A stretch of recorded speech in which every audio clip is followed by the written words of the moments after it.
Gel. Uygu. Gel. Uygu gel.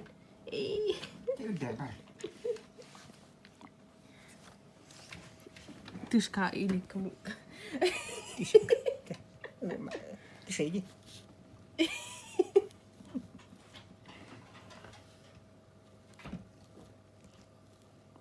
Они, походу, его не чувствуют, да, на голове. Как раз под собак. Дель. Ой, где?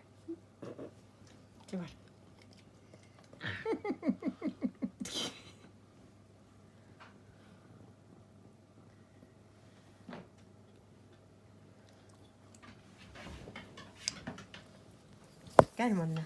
Gel. Ya dışka gel.